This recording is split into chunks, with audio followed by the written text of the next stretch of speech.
On April 4th, 1945, American soldiers walked into a place so horrifying that even hardened veterans froze in silence. What they found at a small camp in central Germany would change the war forever, and what General George S. Patton did next would become one of the most morally charged moments in modern history.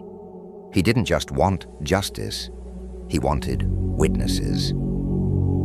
This is the story of Ohrdruf, the first Nazi concentration camp liberated by US forces, and the day German civilians were forced to confront a truth they had spent years avoiding. By spring 1945, Nazi Germany was collapsing. American forces were racing east, Soviet forces closing in from the west, and everywhere the Allies went, they uncovered more than bombed cities or dead soldiers. They found evidence of a system built not just for war, but for organized cruelty. Ohrdruf was a subcamp of Buchenwald, hidden in the Thuringian forest. It had been built to exploit forced labor for the German war effort, and it quickly became a site of suffering beyond comprehension. Nearby towns often claimed ignorance, believing the war and Nazi propaganda masked the reality. But the evidence would soon speak for itself. When US soldiers first entered Ohrdruf, it was clear this was not a conventional battlefield. Barracks were filled with the remains of those who had been starved, worked, and beaten to the brink of death. The SS had tried to destroy evidence as they fled, but they had been too slow. Patton arrived the next day and was reportedly so shaken that he nearly vomited. He had faced death on the battlefield countless times, but this was industrialized cruelty. It was systematic, intentional, horrifying. Patton understood something critical. If Germans could claim ignorance if no one saw the truth, the lesson would be lost. So he ordered German civilians from nearby towns to be brought to the camp, not to punish them, not to humiliate them, but to force them to witness reality. He wanted them to confront the undeniable consequences of the ideology they had lived under, the lies they had accepted, and the complicity they had ignored. When civilians arrived, the scene was unbearable. Many cried, some refused to look, some denied knowledge. But Patton insisted they participate. They were made to assist in burying the dead, helping soldiers handle the aftermath. This was a shock to their world. Nazi propaganda had taught them that the enemies of Germany were less than human. Now they were staring at the result of believing that lie.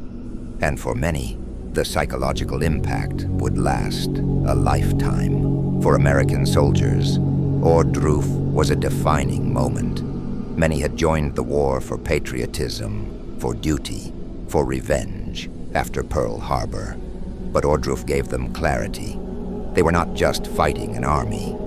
They were fighting a system of calculated human destruction. Veterans later described it as a moment when the war's moral stakes became painfully clear. This was not about borders, politics, or territory. It was about the survival of humanity itself. Patton was not a humanitarian in the modern sense. He was aggressive, blunt, and often brutal. But he understood this. Truth only matters if people are forced to face it. He knew that Germany's post-war memory could easily slip into denial unless the population confronted reality. He wanted witnesses. He wanted evidence that could not be ignored or rewritten. And by making civilians participate, he ensured that history would be undeniable. This raises difficult questions. Was Patton right to force civilians to witness this horror? Some argue it was cruel. Others see it as necessary accountability. Regardless, the action forced a confrontation with moral responsibility. The civilians had lived in a system that dehumanized others. Now, they were made to confront the consequences of their society's choices. This moment has remained a powerful study in the psychology of guilt, complicity, and human conscience. Ohrdruf became the first camp documented by the Western Allies.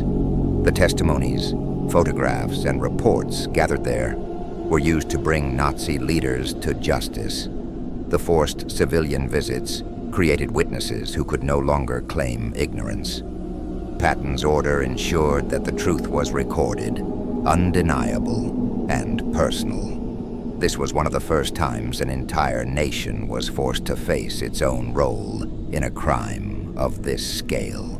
What happened at Ohrdruf was not just the liberation of prisoners. It was the collapse of a lie. The lie that cruelty could be hidden, that some lives did not matter, that complicity could be ignored. Patton didn't just show the Germans the consequences of Nazi ideology.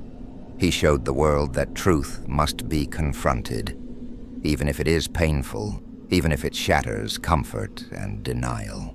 And sometimes, the hardest battle is not fought on a battlefield, but inside the human conscience.